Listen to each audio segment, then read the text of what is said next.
Hi friends, ఎలా ఉన్నారు? ఒకప్పుడు ఋషికొండలో హరిత రిసార్ట్ ఉండేది. ఆఫ్టర్ 2019 ఎలక్షన్స్ తర్వాత వైఎస్ఆర్సీపీ గవర్నమెంట్ వచ్చిన తర్వాత ఆ కొండని కూల్చి సీఎం క్యాంప్ ఆఫీస్ కట్టారు.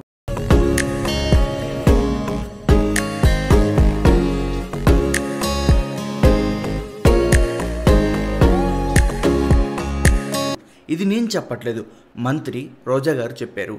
ఒకసారి ఏం చెప్పారో చూద్దాం. యాక్చువల్గా టూరిజం కోసం అన్ని పర్మిషన్స్ తీసుకొని చాలా అద్భుతంగా 7 భవనాల్ని నిర్మించడం జరిగింది. Good minister.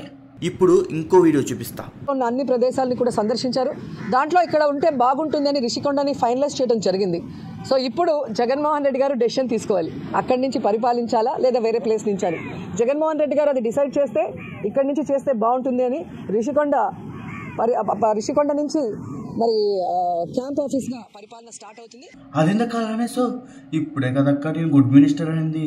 అప్పుడే నేను బ్యాక్ తీసుకున్నా గుడ్ మినిస్టర్ని. వద్దు. అందుకనే ఏమో వైజాగ్లో ఏ ఒక్క చోట గెలవలేదు. వైజాగ్ అంతా ఎన్డీఏ స్వీప్ చేసింది.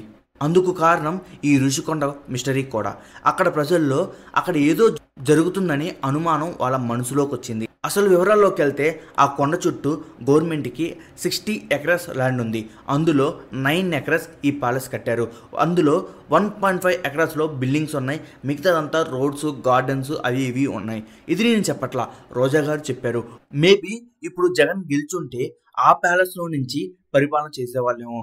ఇప్పుడు వచ్చిన కొత్త గవర్నమెంట్ ఆ విలాసవంతమైన ప్యాలెస్ ఏం చేస్తారో ఏమో. 500 కోట్లు పెట్టి కట్టారంట. మనం బాత్రూమ్కి వెళ్ళే పాయ 50 లక్షలంట. అక్షరాల 50 లక్షలంట.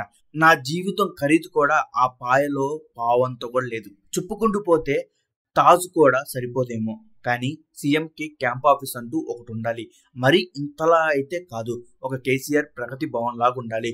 కొండలు ఉన్నాయని కత్తిరించుకుంటూ పోతే మన పిల్లల భవిష్యత్తు పాడైపోతుంది. ఇప్పటికే సీఎం వస్తే చెట్లు కూల్చడం, పరదాలు కట్టడం జరుగుతుంది. అది ఆపాలి ఇక్కడితో. సుప్రీం లాగా ఉండకూడదు సీఎం అంటే ప్రజారక్షకుడు. ఈ వీడియోపై మీ అభిప్రాయం ఏంటో చెప్పండి.